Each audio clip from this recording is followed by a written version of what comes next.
Teacher बहू। एक बार की बात है, रमा अपने बेटे की शादी के लिए सुमन नाम की लड़की देखने गई। सुमन के घर पहुंचकर उनको पता चला कि वह बच्चों को ट्यूशन भी पढ़ाती है। रमा के बेटे और सुमन के बीच बात के बाद रमा ने सुमन से कहा कि हम नहीं चाहते कि हमारी बहू बच्चों को पढ़ाए, इसलिए शादी के बाद सुमन को बच्चों को ट्यूशन पढ़ाना बंद करना होगा। सुमन इस बात पर सहमत हो गई। इसके कुछ दिनों के बाद सुमन और रमा के बेटे की शादी हो गई। शादी के बाद रमा ने अपनी बहू को कहा कि वह तैयार हो जाए। शाम को पड़ोस की औरतें उसको देखने के लिए आने वाली है। सुमन तैयार हो गई, जिसके बाद पड़ोस की औरतें सुमन को देखने के लिए आ गई।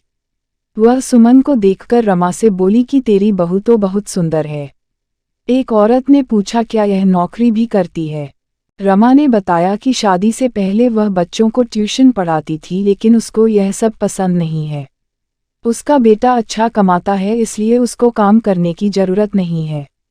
इस पर पड़ोस की औरत ने कहा कि मेरी बहू भी तो कंपनी में काम करती है।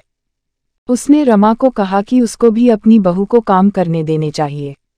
रमा ने उनकी बात को अनसुना कर दिया। कुछ दिन बाद रमा का छोटा बेटा हरीश अपने एग्जाम में फेल हो गया। इस पर रमा ने उसको बहुत डांटा। सुमन ने अपनी सास को बोला कि अब वह हरीश को पढ़ाएगी। रमा ने बोला कि हरीश को वह कितना ही पढ़ा ले, लेकिन वह पास नहीं होगा क्योंकि वह पढ़ाई में ध्यान नहीं देता। इसके बाद सुमन हरीश को रोज पढ़ाने लगी। हरीश को अपनी भाभी का पढ़ाया हुआ अच्छे से आने लगा।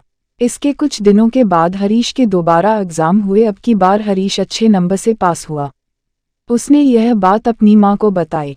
इस पर रमा ने अपनी बहू सुमन की बहुत तारीफ की। उसकी वजह से हरीश आज एग्जाम में पास हो पाया।